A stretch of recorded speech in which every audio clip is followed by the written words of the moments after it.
హెబ్రీయులకు రాసిన పత్రిక 11వ అధ్యాయం 24వ వాక్యాన్ని చదువుకుందాం. 11:24. మోషే పెద్దవాడైనప్పుడు విశ్వాసమును బట్టి ఐగుప్తు ధనము కంటే క్రీస్తు విషయమైన ఎంత గొప్ప భాగ్యమని ఎంచుకొని అనుభవించడం కంటే దేవుని ప్రజలతో శ్రమ అనుభవించడం మేలని యోచించి ఫరో కుమార్తె యొక్క కుమారుడని అనిపించుకొనుటకు ఒప్పుకొనలేదు. ఏలయనగా అతడు ప్రతిఫలముగా కలగబో బహుమానమందు దృష్టి ఉంచెను. అల్లు చెప్పండి గట్టిగా. ఈ లోకములో పరలోకములో భాగ్యము అనబడేవి కొన్ని ఉన్నాయి. మనుషుల దృష్టిలో భాగ్యవంతులు వేరు, దేవుని దృష్టిలో భాగ్యవంతులు వేరు. చాలామంది భూమి మీద సిరి సంపదలు ఉంటే భాగ్యం అనుకుంటారు, లేకపోతే మేడలు మిద్దెలు కార్లు బంగ్లాలు ఉంటే భాగ్యం అనుకుంటారు. మరికొంతమంది గొప్ప పదవులు ఉంటే భాగ్యం అనుకుంటారు. నిజమైన భాగ్యం ఏంటి తెలుసా? క్రీస్తు నిమిత్తం నింద మోయటం. దాని స్తోత్రం. ఎవరి నిమిత్తం? క్రీస్తు నిమిత్తం నింద మోయటం అనేది గొప్ప భాగ్యం అంట. క్రీస్తు నిమిత్తం నింద మోయటం గొప్ప భాగ్యమని మోషే ఎంచుకున్నాడని వాక్యం సెలవిస్తుంది. మోషే ఎవరు? మోషే మనకు తెలియని వ్యక్తి ఏమి కాదు కదా. మోషే అక్కడ మరొకసారి చదవండి. చిన్నవాడైనప్పుడు కదంట, పెద్దవాడైనప్పుడు విశ్వాసమును బట్టి. దేనిని బట్టి? విశ్వాసమును బట్టి ఐగుప్తు ధనము కంటే క్రీస్తు విషయమైన నింద గొప్ప భాగ్యమని ఎంచుకొని అల్పకాల పాపభోగము అనుభవించడం కంటే దేవుని ప్రజలతో శ్రమ అనుభవించడం మేలని యోచించి. చాలు దేవుని స్తోత్రాలు చెప్పండి. మోషే నా ప్రియ దిన బిడ్డలారా, ఇశ్రాయేలీల గోత్రాలు 12 అయితే లేవి గోత్రంలో పుట్టినవాడు మోషే. మోషే అన్న అహరోను, అక్క మిరియాం.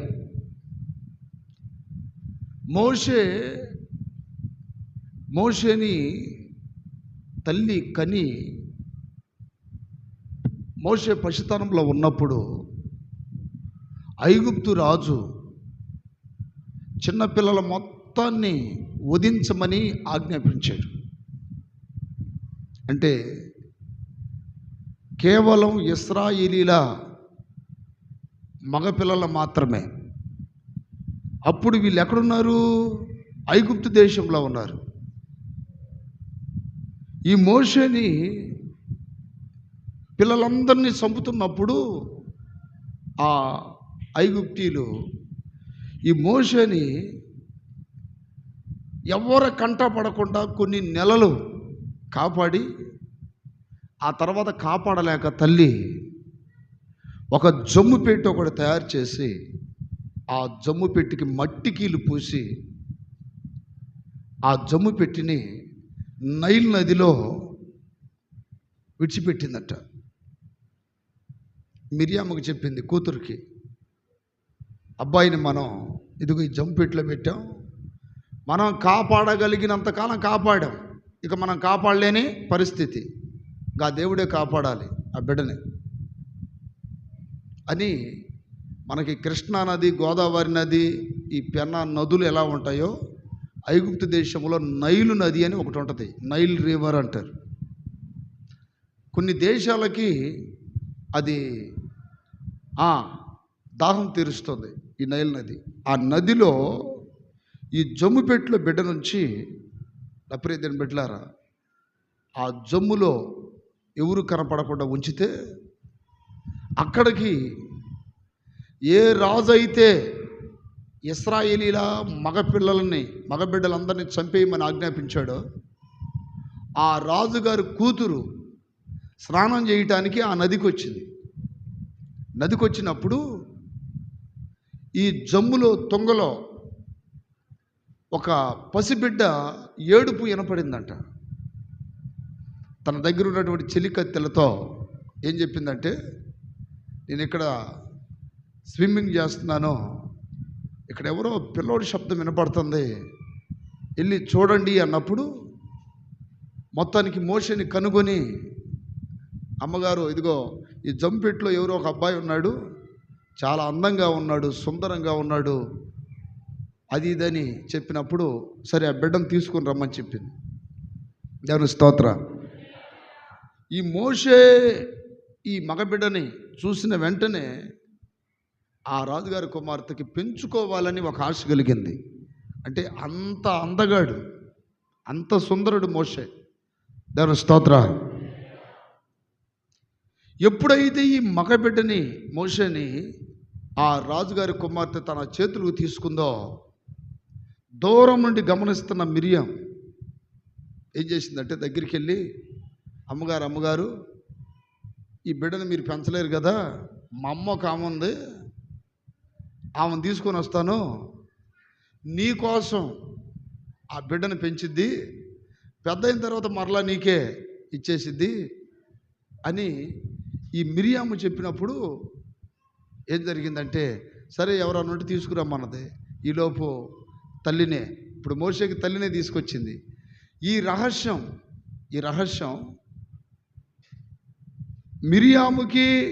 మిరియాము తల్లికి తప్ప మోషే కూడా తెలియదు, నేను ఈమె కొడుకుని అని. దేవుని స్తోత్రం. పాలిచ్చి పెంచి ఒక స్థాయికి వచ్చిన తర్వాత రాజవ కుటుంబంలో పెరుగుతున్నాడు కదా, సకల విద్యలను అభ్యాసం చేపించారంట. సకల విద్యలు అంటే కత్తి ఫైటు, కుంగుఫు, బాక్సింగ్, ఆ రోజుల్లో ఇన్ని రకాల విద్యలు ఉన్నాయో అన్ని విద్యలని అభ్యాసం చేశాడంట. అపోస్తుల కార్యంలో ఉంటుంది, సకల విద్యలను, ఆ వాక్యం చదవండి, సకల విద్యలను అభ్యసించిన మోషే అన్ని రంగాల్లో ఆరితేరాడు. దాని స్తోత్రం కలుగున గాక. కానీ పెంచుతున్న ఆమె సొంత తల్లి అని మాత్రం తెలియదు. ఒక దినాన ఆ పెంచుతున్న తల్లి ఎవరో మొత్తానికి, అయ్యా నువ్వు రాజవంశానికి సంబంధించిన వ్యక్తివని అనుకుంటున్నావు, కాదు, ఇప్పుడు ఈ దేశంలో ఎవరైతే బానిసత్వంలో మగ్గుతున్నారో, ఎవరైతే శ్రమల పాలవుతున్నారో, ఎవరినైతే ఈ ఐగుప్తులు హింసిస్తున్నారో ఆ ప్రజలకు సంబంధించిన వాడివే నువ్వు. ఇది ఇళ్ళ కులం కాదు. అదుగో ఆ ఇటుక మట్టి తొక్కుతుంది నీ ప్రజలే, అదుగో ఆ బరువులు మోస్తుంది నీ ప్రజలే, అదుగో ఆ దెబ్బలు తింటుంది నీ ప్రజలే. నీవు ఈ రాజుగారి కుమార్తెవి కాదు, ఆ కుమారుడివి కాదు అని చెప్పినప్పుడు వెంటనే ఈ రాజవస్త్రాలు చించేసేసి తన ప్రజలు వీరేనని తెలుసుకున్న మోషే ఆ మట్టిలోకి వెళ్ళి మట్టి తొక్కటం, గడ్డి కోసుకొని రావటం, తర్వాత వారితో పాటు కష్టపడటం అనేది ప్రారంభించినప్పుడు ఈ సంగతి రాజుగారికి తెలిసింది. రాజుగారికి ఒక్కతే కుమార్తె, రాజుగారి కుమారులు లేరు, ఆ కుమార్తె కూడా పిల్లలు లేరు. ఇక రాజ్యం మొత్తాన్ని నెక్స్ట్ పరిపాలన చేయాల్సింది ఎవరు? మోషే. ఈ మోషే పెద్దవాడైన తర్వాత అంట, ఈ రాజరికాలు నాకొద్దు, ఈ ఐగుప్తు ధనం నాకొద్దు, ఇదిగో ఏమో నాకు తల్లి కాదు, నా తల్లి వేరే ఉంది, నా తల్లి కష్టపడుతుంది అని దేవుని ప్రజలతో కష్టపడటానికి, శ్రమ అనుభవించటానికి, నింద మోయటానికి నిర్ణయించుకొని ఆ నింద గొప్ప భాగ్యంగా ఎంచుకున్నాడంట. దాని స్తోత్రం చెప్పండి గట్టిగా. మీకు అర్థమైందా? ఉన్నతమైనటువంటి స్థాయిని వదులుకొని వచ్చి మట్టి పిసుకుతున్నాడు, మట్టి తొక్కుతున్నాడు. ఏమనుకుంటారు మోషేని? వీడంత పిచ్చోడురా, వీడెంత అమాయకుడురా, ఉన్నదాన్ని బాగొట్టుకొని దిగిపోతాను అంటాడేంటి? కానీ వాక్యం చెప్తుంది అక్కడ, ఇంకొకసారి చదవండి, ఏమని రాయబడింది? మోషే పెద్దవాడైనప్పుడు, మోషే పెద్దవాడైనప్పుడు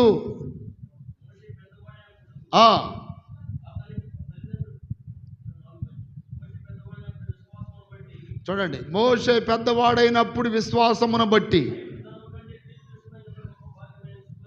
ఏది భాగ్యమని ఎంచుకున్నాడు చూడండి. ఐగుప్తు ధనము కంటే క్రీస్తు విషయమైన నింద. నీకు నిందలో నువ్వు చేసిన తప్పులను బట్టి రాకూడదు. నీకు నిందలో క్రీస్తు కొరకు రావాలి. దైవ సన్నిధికి వస్తున్నందుకు రావాలి. మీకు నిందలో క్రీస్తు కొరకు వచ్చే నిందలు గొప్ప భాగ్యం అంట. దేవుని స్తోత్రం. మందిరానికి వెళ్ళిందంట, గాజులని తీసేసిందంట, నింద. మందిరానికి వెళ్ళాడంట, ఏ విగ్రహారాధన సంబంధమైంది ముట్టుకోడు, నింద. ప్రభువుని నమ్మాడు, కొన్ని అవినీతి కార్యాలను విడిచిపెట్టాడు, ఎట్ట బ్రతుకుతాడో ఏంటో, నింద. ఏది భాగ్యమని ఎంచుకుంటున్నారు ఈ రోజున మీరు కూడా? క్రీస్తు నిమిత్తం నింద గొప్ప భాగ్యమని ఎంచుకున్నాడంట మోషే పెద్దవాడైనప్పుడు. ఒక ఉన్నతమైన లగ్జరీ స్థితిలో ఉండి, నాకు ఇవన్నీ వద్దు, నా ప్రజలు అంత కష్టపడుతుంటే నేను చూడలేను అని వాళ్ళతో కలిసి శ్రమ పడటానికి క్రీస్తు నిమిత్తం నింద గొప్పదని, అది భాగ్యమని ఎంచుకున్నాడంట. ఈరోజు నా ప్రియ దేవుని బిడ్డలారా, రక్షణ పొందిన మీరు ప్రభు నిమిత్తం మీకు ఏ నింద వచ్చినా, ప్రభు నిమిత్తం ఏ అవమానం కలిగినా, ప్రభు నిమిత్తం ఏ సమస్య వచ్చినా అది భాగ్యమే. హల్లెలూయా. ప్రభు నిమిత్తం ఏది వచ్చినా సరే అది భాగ్యముగా ఎంచుకోవాలి. పేతురు రాసిన పత్రికలో పేతురు గారు అంటాడు, ఎవడైనాను క్రైస్తవుడైనందుకు ఆ బాధ అనుభవిస్తే వాడు సిగ్గుపడకూడదు. క్రైస్తవుడైనందుకు సిగ్గుపడకూడదు, ప్రభువుని నమ్మినందుకు సిగ్గుపడకూడదు. ఈ నింద భాగ్యం. ఈ నింద నిన్ను నరకము నుండి విడిపిస్తుంది. ఈ నింద నిన్ను పరలోకం చేరుస్తుంది. ఈ నింద మహిమగల స్వాస్థ్యమును నీకివ్వటానికి యోగ్యత కలుగు చేస్తుంది. ఈ నింద పరలోక పౌరత్వాన్ని కొని తెచ్చి పెడుతుంది. క్రీస్తు నిమిత్తం నింద మోయటానికి పెద్దవాడైనప్పుడు నా ప్రియమైన బిడ్డలారా తాను నిర్ణయం చేసుకున్నాడట. ఈ రోజున ఆత్మీయ యాత్రలో వెళ్తున్న మీకు కొన్ని సందర్భాల్లో మీరుండే నీతి నిజాయితీని బట్టి, మీరు వెళ్తున్నటువంటి న్యాయమైన మార్గాన్ని బట్టి, మీరు వెళ్తున్నటువంటి దేవుని యొక్క వాక్యపు వెలుగులో కొన్ని నిందలు వచ్చినా సరే మీరు భయపడద్దు. అది భాగ్యమని ఎంచుకోవాలి. భక్తిహీనులు రకరకాలుగా మాట్లాడతారు, పట్టించుకోకూడదు. నేను వెళ్తున్నది భాగ్యము కలిగే మార్గం, నేను వెళుతున్నది ధన్యకరమైన మార్గం, నేను వెళుతున్నది శ్రేష్టమైన మార్గం, నేను భయపడను. నిజంగా నా ప్రియమైన బిడ్డలారా, అంత ఉన్నతమైనటువంటి స్థాయిని ఒక్కసారి వదులుకున్నాడంటే మీకేమనిపిస్తుంది చెప్పండి? అంత ఉన్నతమైన స్థాయిని వదులుకోవడం అంటే, ఇప్పుడు మిమ్మల్ని కొంతమందిని ఆదివారాలు ఎందుకు రావట్లేదంటే డ్యూటీ అన్నా కుదరదన్నా అన్నారు కదా మీరు. ఎందుకు? ఆ డ్యూటీ వదులుకుంటే మళ్ళీ ఏడా జరగదని మీ భయం. కానీ ఇక్కడ మోషే రాజరికాన్ని వద్దనుకొని వచ్చాడంట కిందకి. ఎవరి కోసం? దేవుని కొరకు రాజరికాన్ని వద్దనుకున్నాడు మోషే. ఇది గొప్ప భాగ్యమని దేవుని స్తోత్రం కలుగునుగాక. అట్లా చాలామంది అండి, కొంతమంది గమనిస్తుంటా ఏం చేస్తావన్నా? ఆ మధ్య ఒక 2-3 నెలలు బాగా భక్తి చేశాడు ఒక అతను ఇక్కడ, దేవుని స్తోత్రం. వాడు ఈ మధ్య శనివారాలు, అంతకుముందు శుక్రవారం నైటే వచ్చేవాడు, ఈరోజు వచ్చాడో లేదో, దేవుని స్తోత్రం. ఈ మధ్య కరెక్ట్గా ఆదివారమే వచ్చి కూర్చుంటున్నాడు. ఆ శుక్రవారం శనివారం వచ్చిన బాగా ఆత్మతో నింపబడేవాడు, అన్య భాషలో మాట్లాడేవాడు, బాగా మండుతుండేవాడు. ఇది ఈ వారంలో వాళ్ళ ఇంటికి వెళ్ళా. ఎరా ఈ మధ్య ఏంది మళ్ళీ ఎట్టంటే, శనివారం పూటన్నా పనికి రమ్మని ఒత్తిడి చేస్తున్నారన్నా, లేకపోతే డబ్బులు ఇవ్వట్లేదన్నా, అందుకని వెళ్తున్నానన్నా అన్నాడు. దాని స్తోత్రం.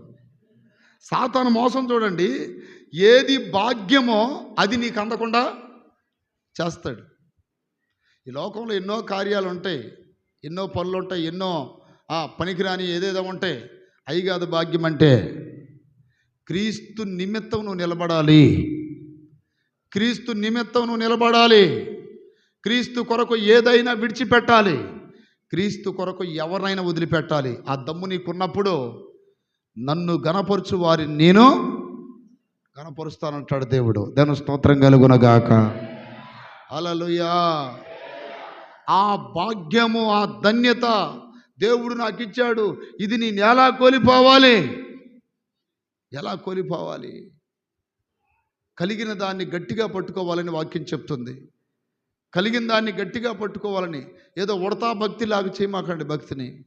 క్రీస్తు కొరకు మనం నిందలు మోయాలి, క్రీస్తు కొరకు అవమానించబడాలి, క్రీస్తు కొరకు వెలివేయబడాలి, క్రీస్తు కొరకు అవసరమైతే ఉద్యోగాలు కూడా త్యాగం చేయాలి. ఇవన్నీ గమనించిన దేవుడు మనల్ని ఉన్నతమైన స్థాయిలో నిలబెడతాడు. దాని స్తోత్రం కలుగునగాక. అంత త్యాగం చేసిన మోషేని చరిత్రలో అలాంటి నాయకుడు ఇక పుట్ల. మోషే లాంటి నాయకుడు. దాని స్తోత్రం.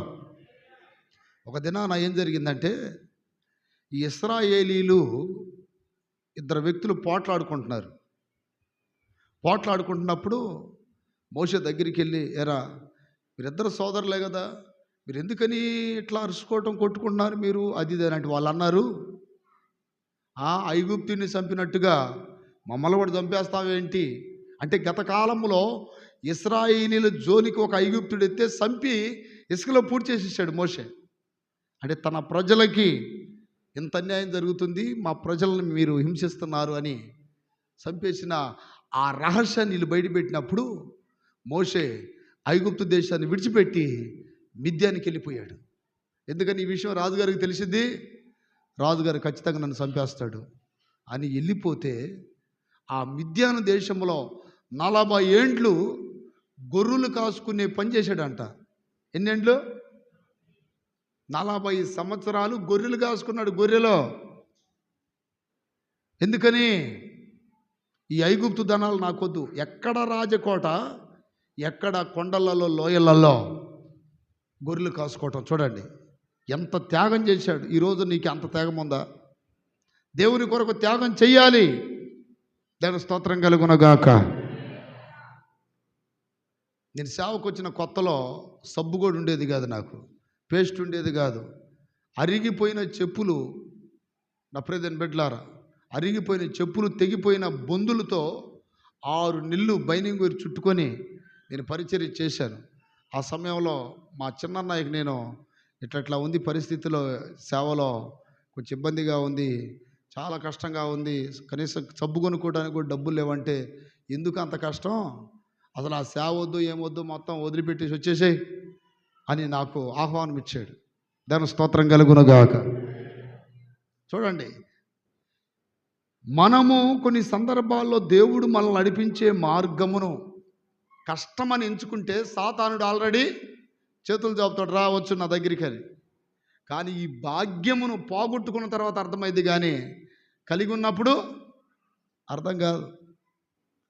అప్పుడైతే బిడ్డలారా, బైనింగ్ గురి చుట్టుకొని 6 నెలలు చెప్పులు వాడిన రోజులు ఉన్నాయి. ఇదే పేరిచర్లో.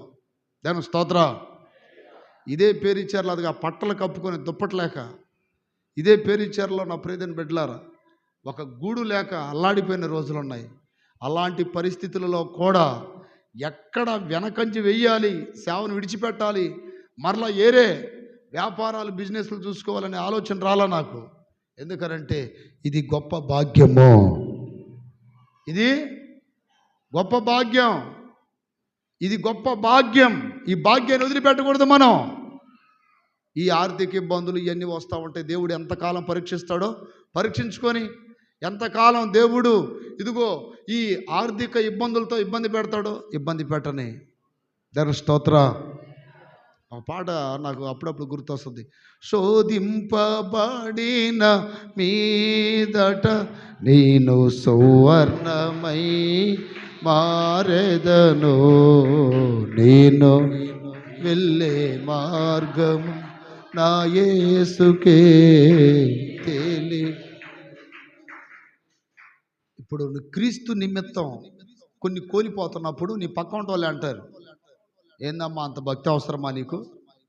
ఆ మధ్య ఒక సహోదరుడు అన్నాడు, అన్నా నేను ఎప్పుడు మీ వెనకాల సేవలో తిరుగుతున్నాను కదా, మీరు ఎప్పుడు పిలిచినా వస్తున్నాను కదా, ఎప్పుడు చూసినా మీతో పాటు నేను ఉంటున్నాను కదా, ఈ మధ్య మన్నయ్య నన్ను ఏమన్నాడు తెలుసా, పెద్ద బూతుమాట తిట్టాడన్న, పెద్ద బూతుమాట తిట్టాడన్న. ఎప్పుడు నీకు సేవకుల వెనకాల నీకేం పని, ఏం పని లేదా, నీకు పనులు చేసుకోవచ్చుగా, అది ఇది అని అన్నాడన్నా.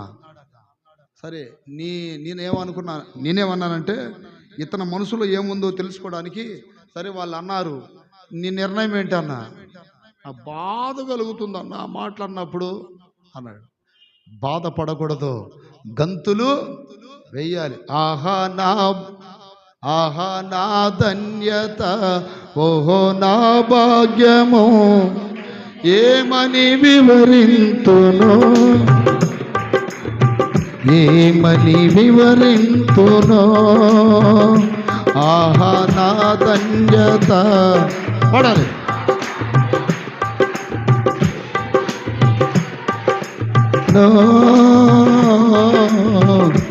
ఏమని వివరింతును, నేనెందుకని నీ సొత్తుగా మారితిని, యేసయ్యా నీ రక్తము చే కడుగబడినందున, నీ అనాది ప్రణాళికలో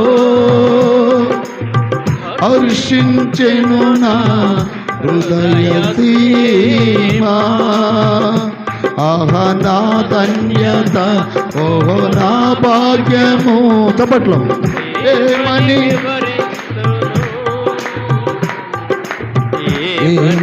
వివరింతును, ఆహా నా ధన్యత. పడాలి. ఓహో నా భాగ్యము. హల్లెలూయా. దేవునిలో మనం పడే శ్రమలో బాధలో గొప్ప భాగ్యం అంటది.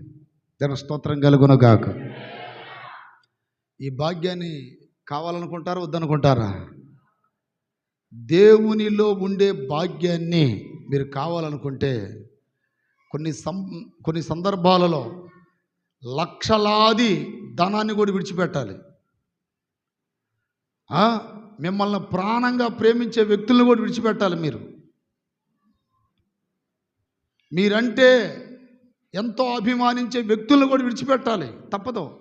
ఎందుకని ఈ భాగ్యం కావాలంటే మోషే రాజరికాన్ని, సకల విద్యలను అభ్యసించి ఏ విధమైనటువంటి పేరు ఘనతలు నాకు అవసరం లేదని, క్రీస్తు నిమిత్తం నింద గొప్పదని ఎంచుకొని తన ప్రజలతో శ్రమ అనుభవించి అల్పకాల పాప భోగాలు. ఏ భోగాలంట? అల్పకాల. ఈ భూమి మీద ఉండే ఈ భోగాలన్నీ ఎంతకాలం అండి? అల్పకాలమేగా, శాశ్వతం కాదు కదా. అల్పకాల పాప భోగాలు అనుభవించుట కంటే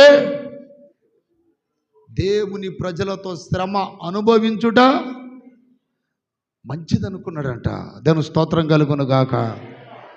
ఈరోజు నా ప్రియమైన బిడ్డలారా, మీ కులాల్లో కానీ, అంటే ఇక్కడ రకరకాల కులాల్లో వాళ్ళు వచ్చారు మందిరానికి, మీ కులస్తులు కానీ ఇంకెవరైనా మీ బంధువులు కానీ మిమ్మల్ని నిరుత్సాహపరిచినట్లయితే మీరు వాళ్ళ ముందు గంతులేయండి, ఆనందించండి, భయపడమాకండి. ఎందుకంటే మేము భాగ్యం పొందాము. దాని స్తోత్రం కలుగును గాక. హల్లెలూయా. ఏం పొందుకున్నాం? గొప్ప భాగ్యం. క్రీస్తు నిమిత్తం నింద మోస్తున్నాం, ఏం పర్వాలేదు. మా గొప్పతనం ప్రజెంట్ అర్థం కాదు మీకు, రేపు ప్రభు యొద్దకు వెళ్ళినప్పుడు మీకు అర్థమైంది. దేవుని స్తోత్రాలు చెప్పండి గట్టిగా. హల్లెలూయా. నిందలు, అవమానాలు, కష్టాలు, కన్నీళ్ళు అన్నీ ప్రభు నిమిత్తం విడిచిపెట్టాల్సి ఎన్ని వస్తున్నప్పుడు వాటికి వ్యతిరేకమైన అన్నీ విడిచిపెట్టాలి మనం, తప్పదు. ఏంట్రా కొంతమంది అంటారు, యేసయ్యని నమ్ముకోకముందు నీ వ్యాపారం ఎంత బాగుండేదే, యేసయ్యని నమ్ముకోకముందు నువ్వు ఎంత బాగుండేవాడివి, యేసయ్యని నమ్మకముందు నీ కట్టలు వచ్చి పడ్డాయి, యేసయ్యని నమ్మకముందు అట్టుండేవాడు ఎట్టుండేవాడిని. ఇట్లాంటి నిరుత్సాహ మాటలు సాతాను వాళ్ళల్లో ఉండి మిమ్మల్ని నిరుత్సాహపరుస్తాడు. మీరు ఒక్కటే మాట చెప్పండి, ధనము కంటే ఈ భూమి మీద పేరు ఘనతల కంటే దేవుని నిందమోయటం అనేది అది భాగ్యముగా ఎంచుకున్నాం. ఆ తర్వాత రోజుల్లో మోషే, నా ప్రియమైన బిడ్డలారా, సీనాయి పర్వతం దగ్గర గొర్రెలు మేపుకుంటున్నప్పుడు దేవుడు మోషేతో మాట్లాడుతున్నాడు. దూరం నుండి గమనించినప్పుడు ఒక పొద మండుతూ కనపడిందంట. పొద మండుతూ కనపడింది. ఎంతసేపు చూసినా సహజంగా ఏదైనా కాలినప్పుడు కొంత సమయానికి తన స్థితిని కోల్పోద్ది. ఏ చెట్టు అయినా నల్లగా మారటం, బూడిదిగా మారటం. ఇది గంటల నుండి చూస్తున్నా మండుతూనే ఉంది. కానీ ఒక ఎలక్ట్రికల్ లైట్లు వేసినటువంటి ప్లాస్టిక్ చెట్టు లాగా మండుతూనే ఉంది, కానీ ఇది కాలిపోవట్లేదు ఏంటి అని దగ్గరికి పోయి చూడాలనుకున్నప్పుడు దేవుని స్వరం వినపడుతుంది, మోషే మోషే.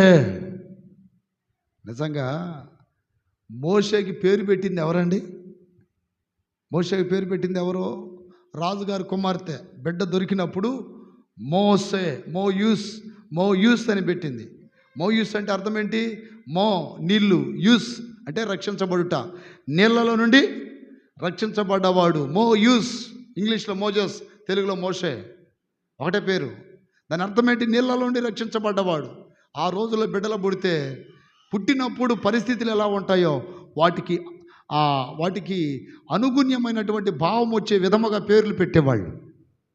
సమూయేలు ఉన్నాడు, అడగబడెను అంటే తల్లి నాకు మగబిడ్డనేమని అడుక్కుంది, అదే పేరు పెట్టింది సామ్యేల్, అడగబడెను. దేవుని స్తోత్రం. ఇప్పుడు మోషేకి పేరు పెట్టింది రాజుగారి కుమార్తె, కానీ ఇక్కడ ఆ మోషే పేరుని దేవుడు పిలుస్తున్నాడు. చప్పట్ల కొట్టి గట్టిగా చెప్పండి. హల్లెలూయా. మోషే నువ్వు నిలబడ్డ స్థలము పరిశుద్ధ స్థలము, నువ్వు చెప్పులు దూరంగా విడిచిపెట్టిరా అన్నాడు. చెప్పులు దూరంగా విడిచిపెట్టిరా. నువ్వు నిలబడ్డ ప్లేస్ ఏంటి? పరిశుద్ధ స్థలం. మీరు కూడా చెప్పులు మందిరాల్లోకి వేసుకొని రమ్మకండి. దేవుని స్తోత్రం. పరిశుద్ధ స్థలానికి చెప్పులు వేసుకొని రాకూడదు. హల్లెలూయా. కొంతమంది ఆ బూట్ల మీద, చెప్పుల మీద, స్టేజ్ల మీద వాక్యం చెప్తూ ఉంటారు. అప్పుడే దేని బిడ్డలారా, ఎందుకనంటే ఈ స్థలాన్ని మనం గౌరవించాలి. దేవుడు చెప్తున్నాడు, మోషే నువ్వు చెప్పులు దూరంగా విడిచిపెట్టిరా అన్నాడు. చెప్పులు విడిచిపెట్టి దగ్గరికి వచ్చినప్పుడు దేవుడు మాట్లాడుతున్నాడు. నా ప్రజలు ఐగుప్తు దేశములో కారుస్తున్న కన్నీళ్ళు, పెట్టిన నిట్టూర్పులు, వారు పడుతున్న బాధ, శ్రమ నేను చూశాను. నువ్వు ఐగుప్తు దేశానికి వెళ్ళి నా ప్రజలను ఇడిపించు అంటాడు. చప్పట్ల గట్టిగా చెప్పండి. హల్లెలూయా. ఐగుప్తు దేశానికి వెళ్ళి విడిపించు. చూడండి, ఎక్కడ నుండి అయితే పారిపోయి వచ్చాడో మరలా దేవుడు అక్కడికి తీసుకెళ్ళాడు. అప్పుడు మానవ రీతిలో తన ప్రజల్ని కాపాడుకోవాలని ప్రయత్నించాడు, కానీ ఫెయిల్ అయిపోయాడు, విఫలం చెందాడు. ఇప్పుడు దైవ స్వరమిని వెళ్తున్నాడు. నా ప్రియమైన బిడ్డలారా, దేవుడు మాట్లాడినప్పుడు అంత తొందరగా లోబళ్ళ మోషే ఏమన్నాడంటే, నేను నత్తోడిని, నోటి మాంద్యం గలవాడని, నేను వెళ్ళలే ప్రభా, ఈ బాధ్యత ఇంకెవరికైనా పెట్టు అని సాకులు చెప్పాడు. దేవుని పిలుపు లోబడలా. దేవుడు అంటున్నాడు, నత్తోడిని అని అంటున్నావు కదా, గుడ్డివాడికి చూపించింది ఎవడో, చెవిటి వాడికి వినికిడిచ్చింది ఎవరో, మోగోడికి నోరిచ్చింది ఎవరో, నేనేగా. నీ నోటికి తోడై ఉంటాను, బయలుదేరా అన్నాడు. దాని స్తోత్రం. ఈ 40 సంవత్సరాల్లో గత కాలపు అనుభవాలు తన మనసుని తొలిసేసి ఉంటాయి. నేను ఎక్కడో ఉండేవని ఈ రోజున ఈ కొండలో గుట్టలో ఈ రాళ్లలో తిరుగుతున్నాను, ఏంటి నాకు ఈ కర్మ అని ఎన్నిసార్లు బాధపడి ఉంటాడు. ఎక్కడ నుండి అయితే పారిపోయి వచ్చాడో దేవుడు తిరిగి అక్కడికే పంపిస్తున్నాడు. అక్కడికి వెళ్ళిన తర్వాత మోషే ద్వారా 10 అద్భుతాలు చేయటం, తన ప్రజలను విడిపించడం, ఆ తర్వాత ఎర్ర సముద్రాన్ని పాయలు చేయడం, మరలా కనానికి ఆ ప్రజలను తీసుకొని రావటం అనేది మనం బైబిల్లో చూస్తాం. తన స్తోత్రం కలుగునగాక. ముందు నింద మోసాడు క్రీస్తు కోసం, అది భాగ్యమని ఎంచుకున్నాడు. ఆ తర్వాత దేవుడు గొప్ప నాయకుడిగా అతన్నే మార్చాడు. చప్పట్లు కొట్టి గట్టిగా చెప్పండి హల్లెలూయా. మీకు ఒక మర్మం చెప్తానండి. దేవుడు ఎప్పుడు కూడా ముందు సుఖపరిచి తర్వాత కష్టాల్లోకి తీసుకెళ్ళాడు. ముందు సుఖపరిచి తర్వాత కష్టాల్లోకి తీసుకెళ్ళాడు. ముందు బాగా ఇచ్చి తర్వాత దరిద్రపు స్థితిలోకి తీసుకెళ్ళాడు. ముందు బాగా వెలిగించి తర్వాత చీకట్లోకి నెట్టేయడు. ముందే కష్టాల్లో గుండా నడిపిస్తాడు. హల్లెలూయా. ముందే ఇబ్బందులు మార్గంలో నడిపిస్తాడు, శోధిస్తాడు, పరీక్షిస్తాడు, ఎన్నో రకాలైనటువంటి ముళ్ళ మార్గంలో నడిపిస్తాడు. ఆ తర్వాత ఆయనిచ్చే ఆశీర్వాదం, దీవెన ఈ భూప్రపంచంలో ఎవ్వరికీ అర్థమో కాదు. కొన్నిసార్లు మీరు అనుకుంటారు, అన్నయ్య మరీ ఇబ్బంది అయిపోతుంది, కష్టం అయిపోతుంది, జరుగుబాటు లేదు, చాలా ఇబ్బంది పడుతున్నాం, పిల్లలకి ఫీజులు కట్టడానికి కూడా డబ్బులు లేవు, కరెంటు బిల్లు కట్టడానికి కూడా డబ్బులు లేవు, నా పరిస్థితి ఎట్లా, మా ఆయన పరిస్థితి ఎట్లా, లేకపోతే నా భార్య పరిస్థితి ఎట్లా, పిల్లల పరిస్థితి ఎట్లా, ఏం చేయాలో అర్థం కావట్లేదు, తలబట్టుకుంటారు. నీకు మంచి రోజులు రాబోతున్నాయి. నమ్మిన వాళ్ళు గట్టిగా చెప్పండి, నీకు మంచి రోజులు రాబోతున్నాయి. దేవుడు పరీక్షించి నిన్ను బంగారముగా మారుస్తాడు. దేవుడు నిన్ను పరీక్షించి విలువైన రాయిగా మారుస్తాడు. కానీ ఆయన పరీక్షించే సమయములో నువ్వు అది భాగ్యం అని ఎంచుకొని గట్టిగా స్థిరంగా ఉండాలి. నిషేధించబడిన రాయి మూలక తలరాయి, తృణీకరించబడిన రాయి మూలక తలరాయి. నా ప్రియ దినబెట్లారు, అందరి చేత ఆ మోషేని ఎవడు ఎడిపోయాడు. ఇతను కూడా అనుకున్నాడు, ఇంకా అయిపోయిందిలే నా జీవితం, 40 ఏండ్లయింది ఇదిగో ఈ దేశం వచ్చి, ఇంకేం బాగుపడేవాడిని అయితే ఎప్పుడో బాగుపడిపోయానా అంటే 40 ఏండ్లు అప్పుడు అక్కడ నుండి వచ్చిన వాడు ఇక్కడ 40, అక్కడ 40, ఇక్కడ 40, మొత్తం ఎన్ని 80 సంవత్సరములు ముసలోడైనప్పుడు దేవుడు నిన్ను వాడుకుంటాను రా అంటాడు. దాని స్తోత్రం కలుగునగాక. కొన్నిసార్లు అన్నయ్య ఇక దేవుడు ఎప్పుడు ఆడుకుంటాడు, ఉన్న బలం అంత పోతుందిగా, ఆయుష్ తగ్గిపోతుందిగా, వయసు అయిపోతుందిగా. దేవుడు నీ వయసును చూడడం, దేవుడు నీ బలాన్ని చూడడం, దేవుడు నీ అంగవైకల్యాన్ని చూడడం, దేవుడు నీ నోటి మాంద్యాన్ని చూడడం, దేవుడు నీ జ్ఞానాన్ని చూడడం. దేవుడు చూసేది ఏంటంటే నువ్వు లోబడుతున్నావా లేదా, అది చూస్తాడు. నీ వయసుతో ఆయనకి పని లేదు. దేవుడు నిన్ను వాడుకోవాలనుకుంటే నీ వయసు ఏమన్నా అడ్డం వస్తుందా? అడ్డం రాదు. మోషేని అబ్రహాముని పిలిచినప్పుడు 75 సంవత్సరాల వయసు అంట. ఎవరిది? అబ్రహాముది. అంత ముసలోడితే ఏం పని ఆయనకి? ఎంతోమంది యవనస్తులు ఉన్నారు, వాళ్ళని పిలుచుకోవచ్చుగా. మీరు అనుకుంటారు చాలాసార్లు, ఇంకేముంది అన్నయ్య మా పని అయిపోయింది కదా, ఇంకేమిస్తాడులే దేవుడు, ఇంకా ఆశలు కూడా లేవు మాకు, బాగుపడుతుందన్న ఆశ లేదు, బ్రతుకుదమన్న ఆశలు కూడా లేవు, ఇంకా అయిపోయిందిలే అనుకుంటాం. మోషే కూడా అదే అనుకున్నాడు. 40 సంవత్సరాల వయసులో మిద్యాన్ దేశం వచ్చిన వాడు 40 ఏండ్లు అక్కడ గడిపినప్పుడు 80 ఏండ్లు వచ్చినాయి. ఈ 80 ఏండ్లు ఇంక నేనేం చేయగలను ముసలోడిని? కానీ ఆ ముసలోడిని నిలబెట్టుకొని అద్భుతాలు చేసి తన ప్రజలను విడిపించి, తనకి ఒకప్పుడు ఉన్నటువంటి కోరిక ఏంటి? ఎట్లయినా ఐగుప్తు దేశం నుండి నా ప్రజలనే నేను విడిపించాలి, కాపాడుకోవాలని ఒక ఆశ కలిగి ఉన్నాడు. ఆ ఆశని వృద్ధాప్యంలో దేవుడు నెరవేర్చాడు. దాని స్తోత్రం కలుగునుగాక. మనం ఏ పరిస్థితుల్లో ఉన్నా మనం అడిగి దేవుణ్ణి మర్చిపోయినా కొన్ని దేవుడు గుర్తుపెట్టుకొని చేస్తాడు. హల్లెలూయా. మనం దేవుణ్ణి అడుగుతాం, ఇంకా మనం కార్యాలు జరగలేదనుకోండి, ఇంకా జరగదేమోలే, ఇంకేం జరిగేదైతే ఎప్పుడో జరగకపోయిందా, ఇంకేముందిలే అనుకుంటాం. అది గుర్తుపెట్టుకొని చేస్తాడు. దాని స్తోత్రం కలుగునుగాక. గుర్తు పెట్టుకుంటాడు ఆయన. జాగ్రత్తగానండి. మీరు ఎన్నో ఆశపడుతున్నారు దేవుడి దగ్గర, అది కావాలి, ఇది కావాలి, ఇది కావాలి, ఇది కావాలని మీరు మర్చిపోతారు అడిగి. కానీ టైం వచ్చినప్పుడు దేవుడు గుర్తు పెట్టుకొని గుర్తు చేసేలా నీ చేతికి ఇస్తాడు. పలానా రోజు అడిగావుగా, పలానా రోజు ఆశపడ్డావుగా, పలానా రోజున ఇలా ఉండాలనుకున్నావుగా, అంతకంటే ఎక్కువ ఇచ్చాను చూసుకో, నన్ను నమ్మిన వారిని సిగ్గుపరచను, కనిపెట్టిన వారిని తలదించుకోనేమను, మీ జీవితంలో అద్భుతాలు చేస్తాను. అయితే అప్పటిదాకా నువ్వు ఓపికతో ఎదురు చూడాలి. దాని స్తోత్రం కలుగునుగాక. ఎందుకు ఇలా అయిపోయా నేను, ఏంటి నా పరిస్థితి, అట్లా ఇట్లా అనుకోకూడదు మీరు. దేవుడు మిమ్మల్ని పరీక్షిస్తాడు. ఇప్పుడు మోషేని 40 ఏండ్లు పరీక్షించాడంట. 40 ఏండ్లు తర్వాత 80వ సంవత్సరంలో పంపిస్తున్నాడు. అద్భుతాలు జరిగిస్తున్నాడు. హల్లెలూయా. ఆలస్యమైంది ఎందుకు? ఆశ్చర్య కార్యాలు జరిగించడానికి. హల్లెలూయా.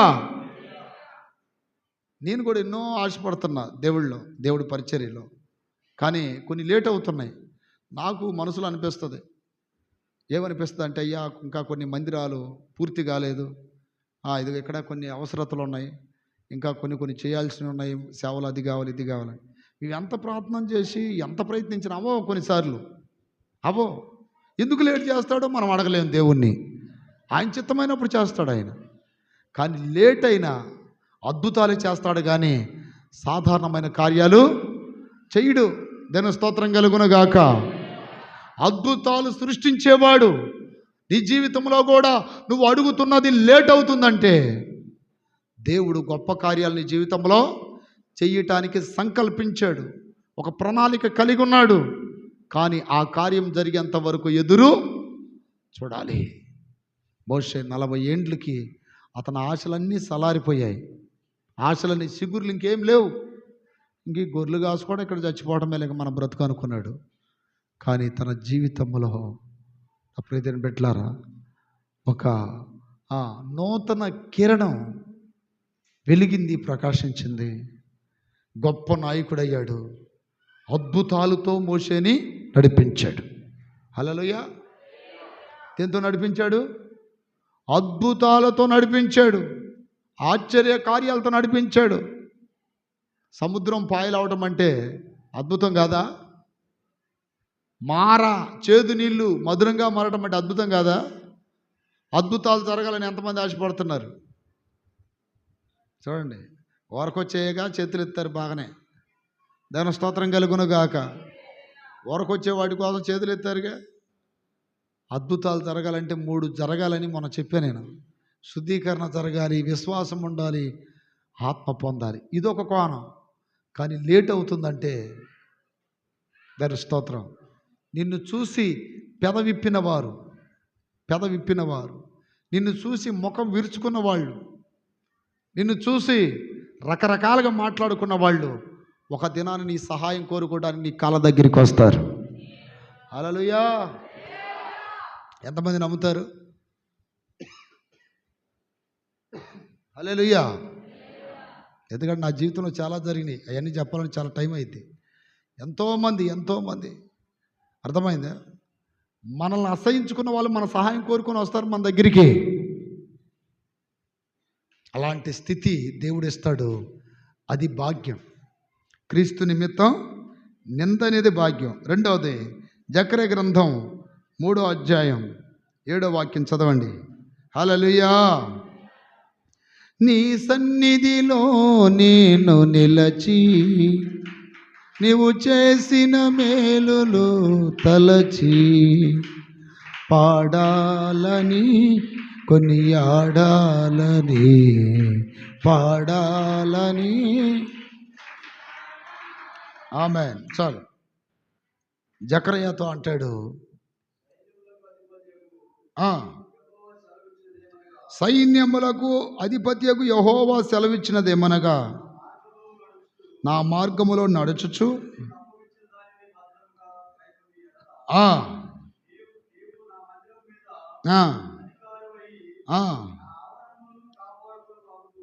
నా మందిరం మీద అధికారివై నా ఆవరణములను కాపాడువాడు వగుదువు.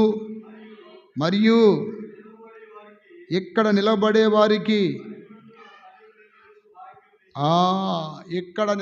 వారికి కలిగినట్లు నా సన్నిధిలో నిలబడే భాగ్యం. ఒకటి, క్రీస్తు నిమిత్తం నింద అనేది భాగ్యం. రెండోది, దైవ సన్నిధిలో నిలబడటం కూడా ఇది భాగ్యం అని ఎంతమంది ఎంచుకుంటున్నారు? తొందరగా ముగించవయ్యా పాస్టర్ గారు, వెళ్ళిపోతాం అనుకునే వాళ్ళు కూడా కూర్చున్నారు ఇక్కడ. అలాంటి వాళ్ళందరూ చెప్పండి ఒకసారి. అలా చెప్తున్నారు చూడండి. దైవ సన్నిధిలో నిలబడటం భాగ్యమా కాదా? భాగ్యమే. దేవుని స్తోత్రం. ఒకరోజు ఒక భక్తుడు అంటాడు, అయ్యా నేను పిచ్చుకులాగా పుడితే ఎంత బాగుండేది అన్నాడు. పిచ్చుకులాగా పుట్టడం ఏంటి అని నాకు అర్థం కాల. వాక్యం బాగా తీవ్రంగా ఆలోచించా, దాని గురించి ధ్యానించా. పిచ్చుకులాగా పుడితే ఎంత భాగ్యం అంటాడు బైబిల్లో. ఎందుకు అన్నాడంటే ఆ మాట, బలిపీఠం క్రింద పిచ్చుక అనేది ఒక గూడు పెట్టుకుంటుంది. ఇప్పుడు బలిపీఠం ఎక్కడుంది? దైవ సన్నిధిలో ఉంటుంది. ఇప్పుడు ఆ గూడు ఉన్నంతకాలం ఆ పిచ్చుక కూడా ఎక్కడ ఉంటుంది? దైవ సన్నిధిలో ఉంటుంది. నేను కూడా ఆ పిచ్చుకలాగుంటే ఎంత బాగుండేది. నేను రాజకోటలో ఉన్నప్పటికీ ఆ ఆశ నాకు లేదు. అదేదో గొప్ప అని నేను అనుకోవట్లేదు.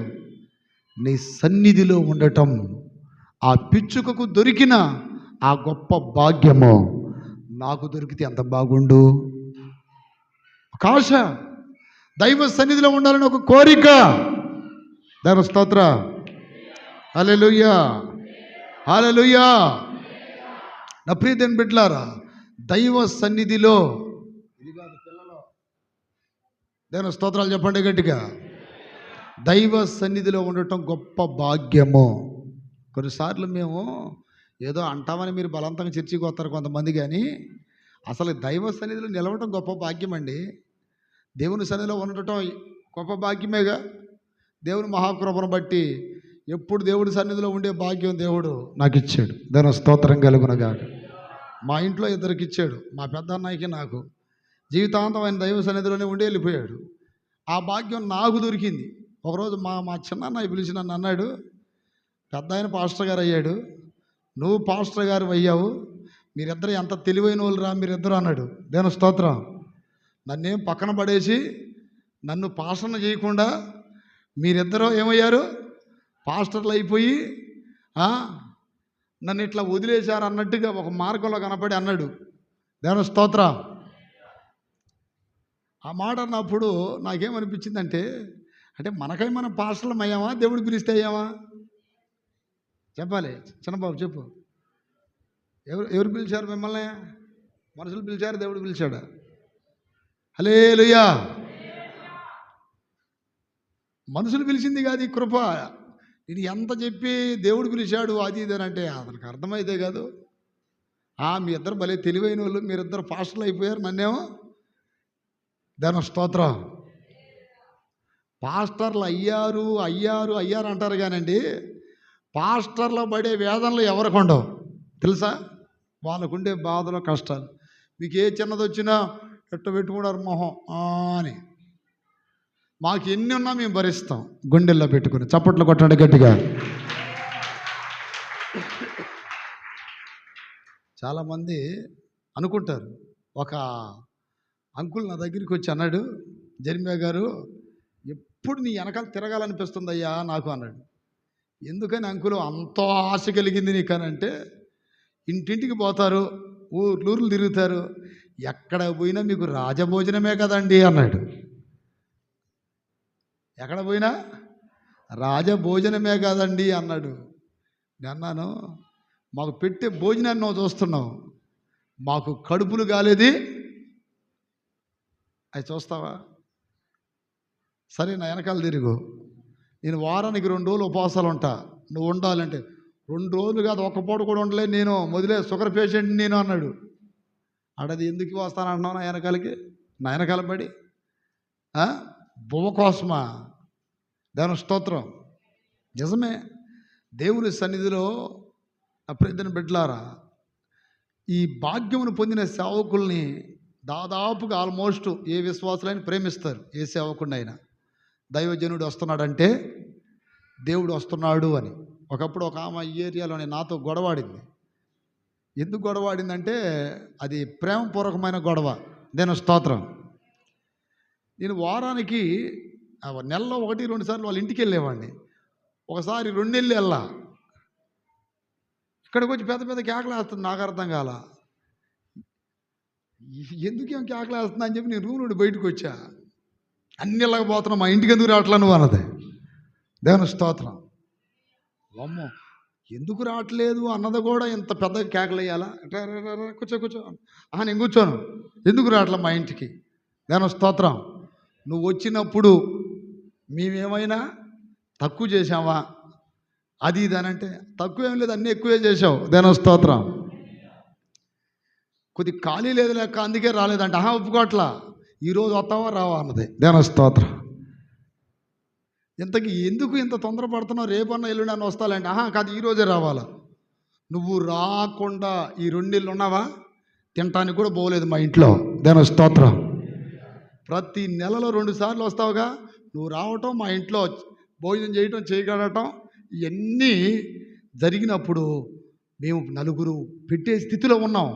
ఈరోజు అసలు మా ఇంటికి గడపే నువ్వు తొక్కలేదు అని. నిజంగా ఆమె అన్నమాట అప్పుడు కొంచెం బాధ అనిపించింది, నాకు అనిపించింది. నిజమే కదా, వెళ్ళి తొక్కాలి కదా, ప్రార్థన చేయాలి కదా. కొన్నిసార్లు మీరు అనుకుంటారు నాకు ఖాళీ ఉండదు. ఇప్పుడైతే ఫుల్ బిజీలో ఉన్నా నేనే కాదు, ఒక్కోసారి బ్రదర్స్ ఇల్లు కూడా వస్తున్నారు. దైవజనుడు ఇంటి గుమ్మం తొక్కాలి. ఆ బాధ ఏంటంటే, నువ్వు వచ్చినప్పుడు ఇంట్లో సమృద్ధి ఉంది, ఈరోజు నువ్వు ఇంటికి రాబోయే వాళ్ళకేం లేదు, సమృద్ధి లేదు. ఈ దరిద్రం పట్టుకుంది మమ్మల్ని, ఇది అన్నది. ఏం చేస్తాం కామా, పోడు తట్టుకోలేక వెళ్ళా. హల్లెలూయా. పోడు తట్టుకోలేక వెళ్ళా. అది ఈరోజు తృప్తిగా ఉంది అన్నది. దేవుని స్తోత్రం. కొన్నిసార్లు మీరు మాతో ఫైట్ చేయండి. హల్లెలూయా చెప్పాలి గట్టిగా. ఏం చేయాలి? మీరు ఫైట్ చేయాలి. మీరు అనుకుంటారు అన్నమే వస్తాడులే అని, అసలు మాకు గుర్తే ఉండదు. ఒక్కోసారి నాకైతే గుర్తులేదు, ఎందుకంటే నాకు అటు ఇటు బిజీగా తిరుగుతున్నా.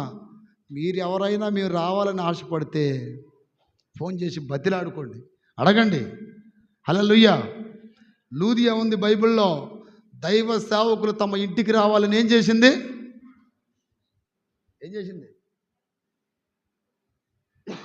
వాక్యం చెప్పేదరా.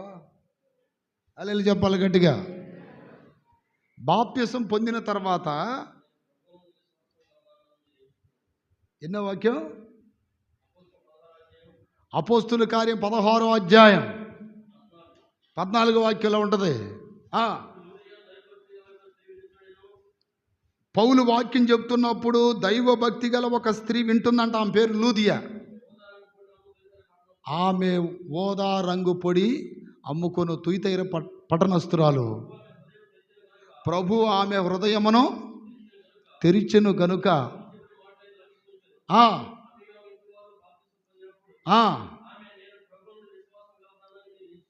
మీకు మైక్ ఎందుకు ఇస్తుంది? మీకు ఒక్కసారి బుర్ర పని చేయట్లేదా? మైక్లో చదివితే అందరికి అర్థమైంది. బుర్ర తక్కువ. దాని స్తోత్రం కలుగునుగాక. లోకంలో మాట ఉందిగా, మనిషిగా మాట, పశువుకి.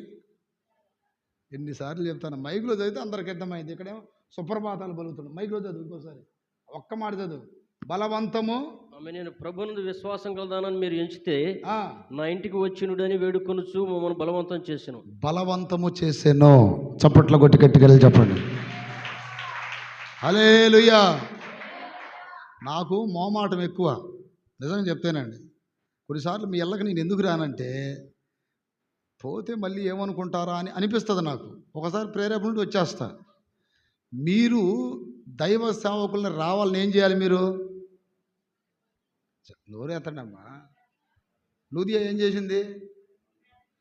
వేడుకుంది, బలవంతము చేసిందంట. చెప్పండి ఒకసారి. వేడుకుంది, బలవంతం చేసింది. దేవుని స్తోత్రం కలుగునగాక. కుదిరినప్పుడు నేను వస్తాను, రాలేనప్పుడు బ్రదర్లు వస్తారు, వాళ్ళు సేవకులే కదా. కానీ సేవకుడు వస్తుండాలి ఇంటికి. మన ఇంటికి వచ్చి పోతున్నవాడు భక్తి గల దైవజనుడు అంటది గనురాలైన స్త్రీ. ఆమెకి ఒక ఆశ ఉంది. ఈ దైవజనుడు వచ్చి పోతున్నప్పుడు భర్తతో చెప్పిద్ది, అయ్యా మన ఇంటికి వస్తూ పోతున్నటువంటి దైవ సేవకుడు భక్తి గలవాడు, భక్తి కలిగిన వాడు. ఆయన మన ఇంటికి వచ్చినప్పుడల్లా కాస్త విశ్రాంతి తీసుకోవడానికి మన ఇంటి మీద గోడ ఉంది కదా, ఆ గోడ మీద ఒక రూమ్ కడదాం, ఒక మంచం ఒకటి తయారు చేపిద్దాం, ఒక టేబుల్ ఒకటి తయారు చేపిద్దాం, ఒక పీట ఒకటి తయారు చేపిద్దాం, ఒక దీపం ఒకటి పెడదాం. ఆయన ఈ మార్గంలో వచ్చి పోతున్నప్పుడల్లా మన ఇంటికి వచ్చి మన ఇంట్లో కాస్త ఆ రూమ్లో రెస్ట్ తీసుకుంటాడని భర్తకు చెబితే, ఓ అలాగే చేద్దామని భర్త మాటకు లోబడి ఒక గది కట్టించి, అప్పుడే దీన్ని పెట్టారు, దైవ సేవకునికి సపరేట్గా అన్నీ కొనేసిందంట. ఆమె గురించి బైబిల్లో దేవుడు ఏం రాసి పెట్టాడు తెలుసా? గనురాలైన స్త్రీ, రాజుల 2వ గ్రంథం 4వ అధ్యాయంలో రాయబడింది. దేవుని స్తోత్రం కలుగును గాక. రాజుల 2వ గ్రంథం 4వ అధ్యాయం 8 నుండి 15 వాక్యాలు మీరు చదువుకోండి. ఇంత మర్యాద ఈ గనురాలైన స్త్రీ చేసినప్పుడు దైవజనుడు అంటున్నాడు తన శిష్యునితో, అరే ఇది తల్లి పాపం మన కోసం ఎంత మర్యాద, ప్రేమ, శ్రద్ధలు చూపుతుంది కదా, ఈమెకి మనకు దగ్గర నుండి ఏదైనా కావాలేమో అడుగు అన్నప్పుడు తన శిష్యుడు పోయి అడుగుతాడు, అమ్మా దైవ సేవకునితో నీకేమన్నా అవసరం ఉందా? రాజుగారితో మాట్లాడాలన్నా మాట్లాడతాడు, ఎంపీలతో మాట్లాడాలన్నా మాట్లాడతాడు, ఎందుకని ఆయన కింద అంతమంది ఉన్నారు అని అంటే, అయ్యా ఎవ్వరు వద్దు, ఎవరితో నేనేం మాట్లాడలే అన్నది. దేవుని స్తోత్రం. అప్పుడు ఈ శిష్యుడే చెప్తాడు, అయ్యా ఆమెకు ఒక మగబిడ్డ లేడు. ఆమెకి ఎవరు లేరు? చెప్పు, వచ్చే ఈ రోజు కల్లా ఆమె కవిగిటిలో ఒక మగబిడ్డ ఉంటాడని చెప్పు. చూసారు, ఇక్కడ దైవ సేవకుని రమ్మని బలవంతం చేయటం, భోజనం పెట్టడం, ఆ తర్వాత అతని కొరకు ఒక రూము తయారు చేయటం, ఆ రూములో మంచము, బల్ల, పేట, దీపస్తంభం అన్నీ ఏర్పాటు చేయటం, ఆ విధమైన శ్రద్ధ మర్యాదలు చూపినందుకు దేవుడు ఆమె కోరికనే తీర్చాడు. దేవుని స్తోత్రాలు చెప్పండి గట్టిగా. హల్లెలూయా. ఆమె ఏదైతే చేయాలనుకుందో భర్త చేత చేపించింది. ఎందుకనంటే మన ఇంటికి వచ్చే దైవజనుడు భక్తి గల దైవజనుడు. అంటే భక్తి గల దైవజనుడని ఎలీషా గురించి చెప్పిందంటే భక్తి లేని దైవ సేవకులు కూడా ఉంటారనే అర్థం. భక్తి లేని సేవకులు ఎవరో తెలుసా మీకు? ప్రార్థన ఉండదో, పాడు ఉండదో, ఇక అటు ఇటు తిరుగుతూనే ఉంటారు. ఎవరో, నేను కూడా పాస్టర్నే, ఆ మధ్య ఒకటి నాకు కనపడ్డాడండి. కనబడి, అన్నా జర్మి అన్న వందనాలు అన్నాడు. నా పేరు ఎక్కడ తెలిసానంటే, నీ పేరు ఎందుకు తెలియదు అన్న, ఈ మండలం మొత్తం అందరూ తెలుసు నువ్వు అన్నాడు. దేవుని స్తోత్రం. సరే కానీ ఏడ తిరుగుతున్నావు ఏంది అన్న. ఇది ఎక్కడ జరిగింది? మేడుకొండూరులో. ఆ మేడుకొండూరు ఒక పని మీద వెళ్ళి నేను రోడ్డు పక్కన కారులో కూర్చున్నా. మనోళ్ళు లోనికి వెళ్ళారు ఆఫీస్లోకి, నేను కూర్చున్నా. ఈలోపు అతను వచ్చి ఇది అన్నాడు. ఆటోలో వచ్చాడు. వాడి అవతారం అదంతా చూస్తే ఒక పాస్టర్ లాగా లేడు. దాని స్తోత్రం. అదన్నా ఇదన్నా మీరు తెలుసన్నా నాకు, అట్టా ఇట్టా అన్నాడు.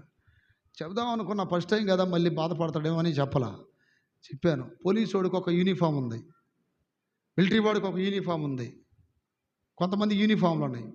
దైవజనుడు కూడా ఏముండాలి? ఒక యూనిఫామ్. ఏం బ్రదర్ ఇది అన్నాం అనుకున్నా, మళ్ళీ ఆడ బాధపడతాడని చెప్పలా. భక్తి కలిగిన దైవజనులు అభ్యంతరంగా ఉండరు. దాని స్తోత్రం కలుగును గాక. భక్తి కలిగిన దైవజనుల్లో ప్రార్థన ఉంటుంది. భక్తి కలిగిన దైవజనుడు దేవునికి దగ్గరగా ఉంటాడు. భక్తి కలిగిన దైవజనుడు ఎప్పుడు ఆత్మీయ వాతావరణాన్ని సృష్టిస్తాడు. ఇళ్ళకు వచ్చినా ఇంకోసాడికి వెళ్ళినా ఆయన వస్తున్నాడంటే మందసం వచ్చేసిద్ది. ఆయన వస్తున్నాడంటే దేవుని మహిమ వచ్చేసిద్ది. హల్లెలూయా. దైవ సేవకులు ఇళ్ళకి రావాలని మీరు బలవంతం చేసుకోండి. కొన్నిసార్లు కుదిరితే వస్తారు, లేకపోతే తర్వాత అయినా వస్తారు, కానీ ఆయనే వస్తారని మాత్రం మీరు బిట్టుగా ఉండమాకండి. దైవ సేవకుని యొక్క పాదములు సుందరములని వాక్యం చెప్తుంది. దేవుని స్తోత్ర. పిలవాలి మీరు. ఎవరెవరినో పిలుస్తారు, వాళ్ళని కాదు, దైవ సేవకుడు రావాలి ఇళ్ళకి. కొన్నిసార్లు మేము మర్చిపోయినా మీరు పిలవాలా, అది ఒక క్రమం. దేవుని స్తోత్రం. చేతులు పైకెత్తి గట్టిగా చెప్పండి. ఆమె ఆ రోజు పోట్లాడింది నా మీద, నువ్వు వస్తే ఇట్లా అని. మొత్తానికి ఇంకా తప్పక వెళ్ళాల్సి వచ్చింది. ఇంకా ఆ తర్వాత మళ్ళీ సాక్ష్యం చెప్పింది. ఈ నెల దైవ సేవకులు వచ్చారు, దేవుడు మా కార్యాలు జరిగినాయి, ఇట్టా అని. అది ఏం జరిగినాయి? దేవుని స్తోత్ర. చాలా చెప్పిందిలేండి, ఇట్ట జరిగినాయి అని. అంటే ఈ కృప అనేది దైవ సేవకులకి ఉన్న అభిషేకాన్ని బట్టి కలుగుతాయి. దేవుని స్తోత్రం కలుగునగాక. దైవ సన్నిధిలో ఎక్కువ గడిపేవాడు దైవజనుడు. మీకు అర్థమైందా? దైవ సన్నిధిలో ఎక్కువ గడుపుతారు, ఎక్కువగా. లోకంలో తక్కువ, దైవ సన్నిధిలో ఎక్కువ. ఆ సన్నిధిలో నిలబడటం అనేది గొప్ప భాగ్యం. విశ్వాసులు కూడా కృపిస్తాడండి. మందిరాల్లో ఎక్కువ గడిపే కృపనిస్తాడు. ఎక్కువ గడిపే కృప ఎవరికి? ఏర్పాటు చేసుకున్న వాళ్ళకి. బైబిల్లో హన్నా అని ఒక తల్లి ఉంది. పెళ్ళయింది, 7 ఏళ్ళకి భర్త చచ్చిపోయాడు. తల్లిదండ్రులు అడిగారు, అమ్మా మళ్ళీ పెళ్లి చేసుకుంటావా అన్నారు. ఇక వద్దన్నది. పెళ్లి చేసుకుంటావంటే వద్దన్నది. మంచి యవనస్తురాలు. ఆ రోజుల్లో 14-15 సంవత్సరాలు పెళ్ళిళ్ళు అవుతాయి, ఇంకా తక్కువలో కూడా అవ్వచ్చు. 7 ఏళ్ళకి భర్త చచ్చిపోయాడంటే మహా అయితే ఒక 20, 22, 23 సంవత్సరాల వయస్సు. ఒక యవనస్తురాల్లాగే ఉంది. పెళ్లి చేసుకుంటామంటే మిగిలిన ఈ శేష జీవితం దేవుడికే అన్నది. చప్పట్ల గట్టిగా చెప్పండి. యవ్వన కోరికలు చంపుకొని, యవ్వన ఉప్పొంగే ఆ ఆశలు చల్లార్చుకొని, కడుపు మార్చుకొని 84 సంవత్సరాలు మందిరాన్ని విడవకుండా దైవ సన్నిధిలో గడిపిందంట. ప్రవక్త్రి అయిందంట, ప్రవచన వరాలు పొందిందంట. 84 ఏళ్ళు మందిరంలో గడిపిందంట. రాత్రింబవళ్ళు. లోకాసువార్తలో ఉంటుంది అన్నమాట. రాత్రింబవళ్ళు మందిరాన్ని విడిచిపెట్టలేదంట. రాత్రింబవళ్ళు యవ్వన కాలం అంతా. దేవుని స్తోత్రం కలుగునగాక. యవనస్తులారా, మీరు కూడా అర్థం చేసుకోండి. మీ విలువైన జీవితాన్ని దేవుని సన్నిధిలో గడపండి. కన్యకులు ప్రభుని ప్రేమిస్తారని వాక్యం సెలవిస్తుంది. ఆ ఆశలు ఉప్పొంగే, ఆ కోరికలు ఉప్పొంగే ఆ వయసులో అన్నీ చంపుకొని, ఈరోజు చూడండి చాలామంది యవనస్తులు ఎక్కడ దొరికితే అక్కడ నానా గడ్డి అంతా తిని కోరికలను పెంచుకొని చేయకుండా పాపాలు చేసి జీవితాన్ని పతనం చేసుకుంటున్నారు. దాని స్తోత్రం. పిల్లలు, యవన పిల్లలండి. దాని బిడ్డలారా, మీ యవన పిల్లల కొరకు ప్రార్థన చేసుకోండి. చెప్తున్నా, వారం ఇట్లాంటి హెచ్చరికలు చేస్తున్నా. మీకు ఎందుకు చెప్తున్నానంటే ఆయన సన్నిధిలో ఉండటం. ఇప్పుడు ఈ హన్నా తల్లి రాత్రింబవళ్ళ దేవుని సన్నిధిలో ఉంటుందంట. రాత్రింబవళ్ళు ఎప్పుడు సమయం దొరికితే అప్పుడు దైవ సన్నిధికి రావటం. ఈరోజు మీకు కూడా చెప్తున్నా, నిజంగా మీకు భాగ్యము దేవుడు ఇవ్వాలనుకుంటే మీకు ప్రేరేపణ వస్తుంది. మీరు బయట తిరగడం దేవుడు ఒప్పుకోడు, వేరే చోట గడపడం దేవుడు ఇష్టపడడు. మీ మనసంతా ఎప్పుడెప్పుడు మందిరానికి వెళ్ళాలి, ఎప్పుడు ఆయన సన్నిధిలో కూర్చోవాలి. ఎక్కడికే కాదు, ఇంట్లో కూడా. అదే ఈ భాగ్యము మీకు దొరకలేదనుకో, సాతాను అంటాడు ఎప్పుడెప్పుడు టీవీ పెట్టు, సీరియల్ చూడు, అవి చూడు, ఈ చూడు. హాజరేపించుకోవడానికి ఆదివారం ఒక పూట వెళ్ళి హాజరేపించుకొని రా. పిల్లలు హాజరేపించుకుంటారు చూడండి, ఆ టైపు. దైవ సన్నిధిలో ఉండే భాగ్యం. దేవుని స్తోత్రం. దావీదు అంటాడు చూశారు ఒక సందర్భంలో, అయ్యా నీ దగ్గర ఒక వరం అడుగుతున్నాను అన్నాడు. ఒక వరం అడుగుతున్నాను, ఏంటో తెలుసా? నీ సన్నిధిలో జీవితాంతం ఉండాలని. ఎక్కడ ఉండాలని? మందిరములో జీవితాంతం ఉండాలని. ఈ మధ్య మన పిల్లలకి కొంచెం పేరు అనేది తప్పుపడింది, తల్లి పేరు. దానికోసం 2 రోజులు తిరగగానే నాకు ఆ కలెక్టర్ ఆఫీసు, మున్సిపల్ ఆఫీస్ దగ్గర తిరగగానే తలంతా నొప్పి వచ్చేసింది. నాకు బాధ కలిగింది. ఆ కలెక్టర్ ఆఫీస్ దగ్గర కూర్చున్నప్పుడు, ఆయన ఇక్కడ అనవసరంగా కూర్చోవాల్సి వచ్చింది, ఇది పరిస్థితి. అంటే నాకు ఎక్కువగా దైవ సన్నిధిలో గడపటం ఇష్టం కదా, లేకపోతే ఏదైనా కోటాలకు వెళ్ళే అలవాటు నాకు. వేస్ట్గా వ్యర్థంగా ఎక్కడ కూర్చోవడానికి ఇష్టం ఉండదు. ఈ పేరిచ్చారులో ఉందా కనీసం ఇప్పటికీ నా ప్రియతమ బిడ్డలారా, ఈ పేరిచ్చారులో ఎక్కడైనా కూర్చొని ఆ టిఫన్ల కొట్లు కాడ వాడి దగ్గర వీడి దగ్గర మేక తిన్న ఆ రోజులు లేవు. ఎప్పుడో స్టార్టింగ్లో 1-2 సార్లు అక్కడ టిఫన్ చేశా అంతే. ఆ రోడ్ల మీద నిలబడటానికి కూడా నాకు మనసు రాదు. కారులో పాటు కారులో వస్తాం. హల్లెలూయా. ఈ పేరిచ్చారులో అదిగా ఆ బెదర తెలిసినంత కూడా నాకు తెలియదు. తిరుగుతూ ఉంటాడు బైకులు వేసుకొని, వారానికి 10 సార్లు పోపించుకుంటాడు ఆయిలు. దేనికి? బైకులకి. ఆడాడు తిరుగుతాడు తెలియదు. దేని స్తోత్రం. ఎక్కడ పోయినా అందరూ తెలుసు అంటున్నాడు. హల్లెలూయా. కానీ నాకు తెలియదు పేరిచ్చారులా, నిజం చెప్తున్నా. ఈ పేరిచ్చారు నా పేరు తెలుసు, కానీ చాలామందికి ఈ పేరిచ్చారులు ఎక్కడ ఆ ఏ కొట్లో ఏంటో కూడా తెలియదు. అంతే. వస్తే ఇంక ఇదిగో గుహలోకి వెళ్ళిపోతా. దేని స్తోత్రం. ఆయన సన్నిధిలో నిలబడే భాగ్యము అన్నాడు. గట్టిగా చెప్పండి. ఈ భాగ్యం ఎంత కావాలి? ఈ భాగ్యం ఎంతమందికి కావాలి? చేతులు ఎత్తండి. ఆశపడండి ఒకసారి ఆమెను అంటాడు. సైతాను మిమ్మల్ని ఎక్కడెక్కడో తిప్పుతున్నాడు వేస్ట్గా. ఈ తల్లి ఆయన సన్నిధిలో నిలబడింది. దానియేలుకి ఇచ్చాడు ఆ భాగ్యం. దినానికి 3 సార్లు ఆయన సన్నిధిలో నిలబడే భాగ్యం. దాని స్తోత్రం. దావీదుకి ఇచ్చాడు 7 సార్లు ఆయన సన్నిధిలో నిలబడే భాగ్యం. ఈరోజు నా ప్రియతమ బిడ్డలారా, నీకు ఆ భాగ్యము కావాలి. 1 క్రీస్తు నిమిత్తం నింద భాగ్యం, 2వది దైవజనులతో ఉండటం భాగ్యం. దాని స్తోత్రం కలుగునుగాక, స్తోత్రం కలుగునుగాక. ఇంకోటి ఉంది భాగ్యం. సామెతల గ్రంథం 12:27 చదవండి. సామెతల గ్రంథం 12:27 3 సార్లు గట్టిగా చెప్పాలి. హల్లెలూయా, హల్లెలూయా. సామెతల గ్రంథం 12:27.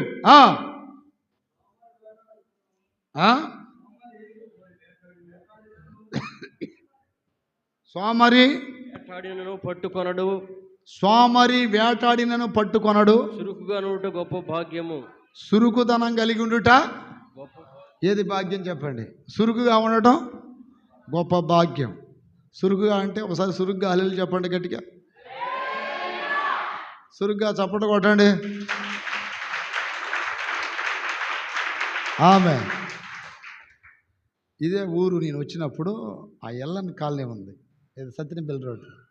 అక్కడ ఒక ఫ్యామిలీ వాళ్ళు ఉండేవాళ్ళు. ఒకరోజు ఇంటికి వెళ్తే ఆ తల్లి ఏమందంటే, మా కోడలకి విడాకులు ఇవ్వాలనుకుంటున్నాను అయ్యా అన్నది. ఎందుకు అమ్మా అంత నిర్ణయం చేసుకున్నావనంటే అవంటది, ఇది ఉట్టి దరిద్రపుది అయ్యా, ఇది ఉట్టి దరిద్రపుది.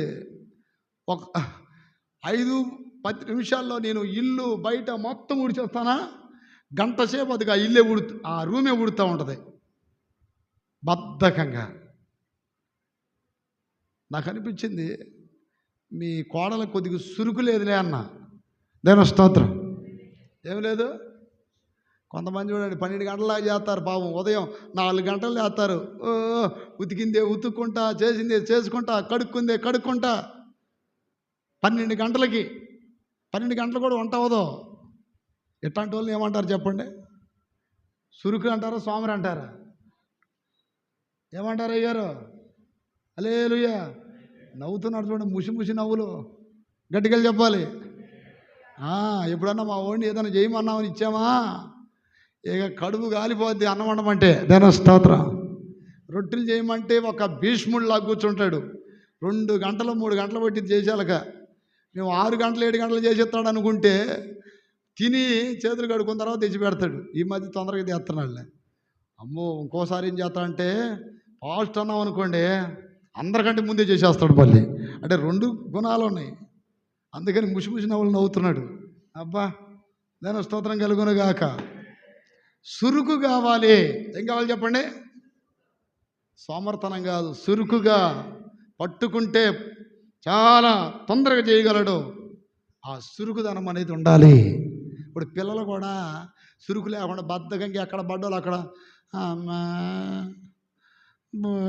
అన్నారనుకో ఏమనిపిస్తుంది? వీడికి సురుకు లేదు.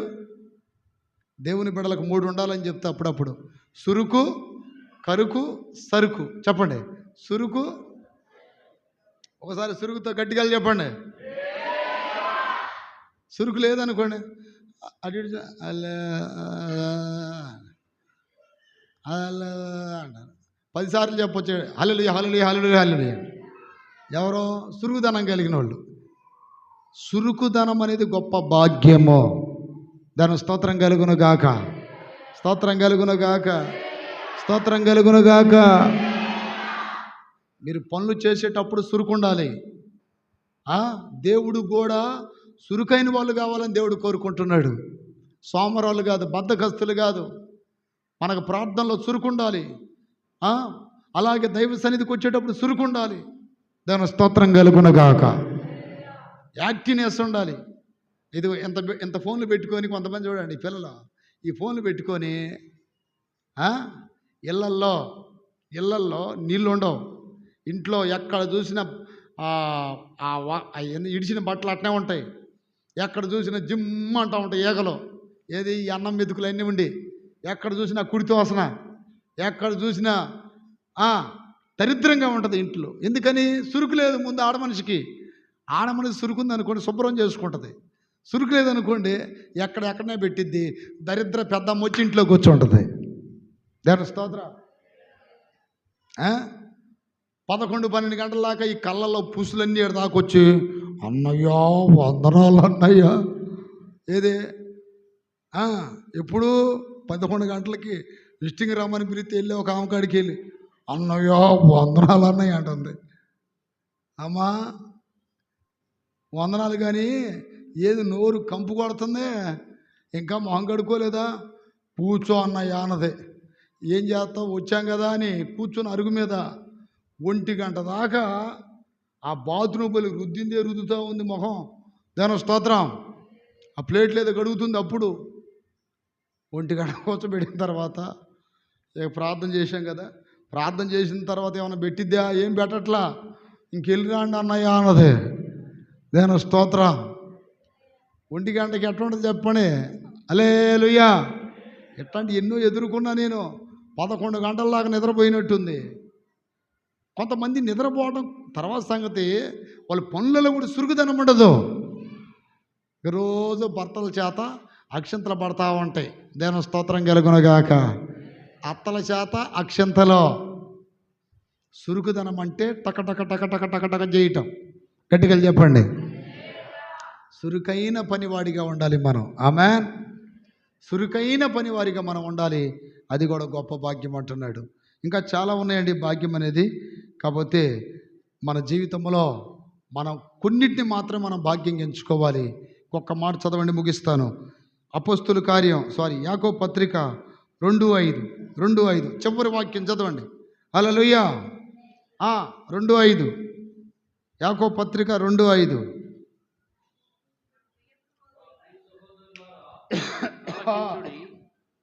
ఈ లోక విషయంలో దరిద్రులైన వారిని విశ్వాసమందు భాగ్యవంతులుగాను, తను ప్రేమించు వారికి తాను వాగ్దానం చేసిన రాజ్యమునకు వారసులుగాను ఉండుటకు దేవుడు ఏర్పరచుకోలేదా? దేవుని స్తోత్రాలు చెప్పండి. ఎవరు భాగ్యవంతులు? ఎవరు భాగ్యవంతులు? వాక్యం అందియండి అయ్యా. ఎవరు భాగ్యవంతులు? ఏమనుంది అక్కడ?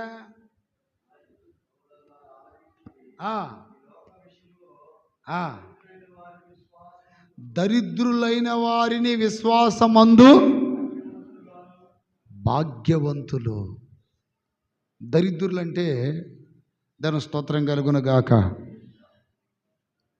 నేను వాస్తవానికి ఎటు పోయినా సరే డబ్బులు తీసుకెళ్ళను. నాకు ఇప్పుడు కూడా అలవాటే. ఎటు పోయినా కూడా నా జోబులో డబ్బులు ఏమి ఉండవు. ఒకసారి ఎందుకంటే నాకు ఇష్టం ఉండదు. ఆ డబ్బులుంటే నాకు విశ్వాసం పోద్దేమోనని నాకు తెలిసినంత వరకు నేను డబ్బులు తీసుకెళ్ళను. వెనకాల కారులో వెళ్తున్నా కూడా ఎక్కువగా డబ్బులు పెట్టుకోవడానికి ఇష్టపడను. ఏదన్నా కానుకలు వచ్చినది బెదరికి ఇవ్వటం, తర్వాత ఆ ఇంట్లో ఇచ్చిపోవడం తప్ప. ఎందుకనంటే విశ్వాసం పోద్దని. విశ్వాసం కలిగి ఉండటం కూడా ఏంటంట? భాగ్యం. దాని స్తోత్ర. విశ్వాసం కలిగి ఉండటం భాగ్యం. దేవుని బిడ్డలారా, విశ్వాసంతో బ్రతకండి. దేవుడు గొప్ప కార్యాలు చేస్తాడు. విశ్వాసం అనే తాళం చేయి నీకుంటే, విశ్వాసం అనే తాళం చేయి నీకుంటే నువ్వు ఎప్పుడైనా ఓపెన్ చేసుకోవచ్చు. ఒక పాస్టర్ గారి దగ్గరికి చిన్న పాస్టర్లు వచ్చారంట. అయ్యగారు మీరు పెద్ద పాస్టర్ గారు కదా, మాకు ఒక కారు కొనిస్తారా అని అడిగారంట. ఆ పాస్టర్ గారు అన్నాడంట, ఓ దేవుడు మీకు కారు ఇస్తాడు. ధన స్తోత్ర. ఏం కారు కావాలి, మొత్తం లిస్టులో రాయండి అని అంటే ఒక పేపర్ ఒకటి తెచ్చుకోమని చెప్పాడు. ఆ పేపర్లో నా ప్రియమైన బిడ్డలారా ఏమేం కావాలో మొత్తం రాసుకోమని చెబితే వాళ్ళు ఏం కోరుకున్నారు తెలుసా? మాకు బ్లూ కలర్ కారు కావాలి, 8 మంది పట్టేటట్టు ఉండాలి, తర్వాత దానికి ఇన్ని టైర్లు ఉండాలి, దాని ఇంజిన్ కెపాసిటీ ఇంత ఉండాలి, అంత ఉండాలి, ఇంత ఉండాలని మొత్తం లిస్ట్ రాసిన తర్వాత వీళ్ళు ఏమనుకుంటున్నారంటే, అమ్మో పాస్టర్ గారికి మనం బాగా నచ్చినట్టున్నాం, మనం అడిగింది ఆయనక షోరూమ్కి వెళ్ళి ఏం చేస్తాడు, కొని ఇస్తాడు అనుకున్నారు. పాస్టర్ గారు అన్నాడు, ఎన్నైతే లిస్టులో రాసుకున్నారో అవన్నీ దేవుడు ఇచ్చినట్లుగా స్తోత్రాలు చెప్పండి అంటే, పాస్టర్ గారు మీరు కొనిరా, నేను కొనిస్తే మరలా మీరు నాకెళ్ళే చూస్తారు, నేను ఇవ్వకూడదు, మీకు దేవుడు ఇస్తాడు. దేవుడి వైపు చూడండి. ఒకసారి నేను మీకు సహాయం చేస్తే ఇక లేతే నా వైపే చూస్తారు, మీరు దేవుడి వైపు చూడరు. మీ విశ్వాసం పోద్ది. అప్పుడు మీరు దరిద్రులు అయిపోతారు. మీరు భాగ్యవంతులుగా మారాలి అంటే యేసు వైపు చూడండి అన్నప్పుడు, కాదయ్య గారు అట్టే కుదరదు, మీరు స్తోత్రాలు చెప్పండి, ప్రార్థన చేయండి, మరలా ఈ మీటింగ్కి నేను వచ్చే సంవత్సరం వస్తా కదా, వచ్చేసరికల్లా దేవుడు మీకు ఇస్తాడు. ఈలోపు వాళ్ళు ఏం చేశారంటే, అయ్యగారు చెప్పాడని రోజు అట్లా చేయబెట్టి ప్రార్థన చేసేవాళ్ళు. అనుకోని రీతిగా ఒకరోజు వారు ఆశపడింది దేవుడు ఇచ్చాడు. దేవ స్తోత్ర. అదే బ్లూ కారు, అదే 8 మంది బట్టే సీట్లు కలిగిన కారు, అదే ఇంజిన్ కెపాసిటీ కలిగినటువంటి కారును దేవుడు ఇచ్చాడు. అయ్యగారిని తీసుకురావడానికి విమానాశ్రయానికి వెళ్ళారంట. అదే కారుతో, అయ్యా ఆ రోజు నువ్వు కొనిస్తావని నీ వైపు చూసాం, కానీ మీరు చెప్పిన మాట మాకు స్టార్టింగు నిరుత్సాహం కలిగించిన దేవుడు, మేము ఆశపడినట్టుగా మీరు ప్రార్థన చేయమన్నట్టుగా మేము చేశాం, మా ఆశను దేవుడు నెరవేర్చాడు. దేవుని స్తోత్రం కలుగునగాక. విశ్వాసముతో పొందుకోవాలి మనం. ఏది కావాలి మీకు కూడా, మీకు కావాల్సిన ఒక లిస్ట్ రాసుకోండి, ప్రార్థన చేయండి. ఇది ఇచ్చినందుకు స్తోత్రం అని చెప్పండి. స్థలం కావాలంటే స్థలం ఇచ్చినందుకు స్తోత్రం, ఇల్లు కావాలంటే ఇల్లు ఇచ్చినందుకు స్తోత్రం, ఇది కావాలంటే ఇది, ఏది కావాలన్నా దేవునికి ఇష్టమైనవి దైవ చిత్తానుసారంగా మనం అడిగితే అది విశ్వాస సంబంధముగా దేవుడు కార్యము చేస్తాడు. అలాంటి విశ్వాసం కలిగి నా ప్రియమైన బిడ్డలారా పొందుకునే వారిని దేవుడు అంటున్నాడు భాగ్యవంతులు. ఎవరంట? భాగ్యవంతులు. అందరూ పైకి లేచి నిలబడండి. ఈ రోజున మనము నా ప్రియమైన బిడ్డలారా క్రీస్తు నిమిత్తం నిందలు అనుభవించి భాగ్యవంతులుగా మారాలని దేవునికి ఇష్టం. అలాగే ఆయన సన్నిధిలో ఉండి భాగ్యవంతులుగా ఉండాలని ఆయనకి ఇష్టం. మూడోది, ఆయన యందు విశ్వాసం ఉండి, ఆయన యందు విశ్వాసం ఉంచి భాగ్యవంతులుగా ఉండటం ఆయనకి ఇష్టం. నాలుగోది, చురుకుగా ఉండి భాగ్యవంతులుగా ఉండటం ఆయనకి ఇష్టం. కాబట్టి ఈ భాగ్యములు మీకు కలుగునట్లు, ఈ భాగ్యముతో మీరు నింపబడినట్లు స్తోత్రాలు చెప్పండి. ప్రార్థన చేయి. స్తోత్రం స్తోత్రం స్తోత్రం స్తోత్రం స్తోత్రం స్తోత్రం.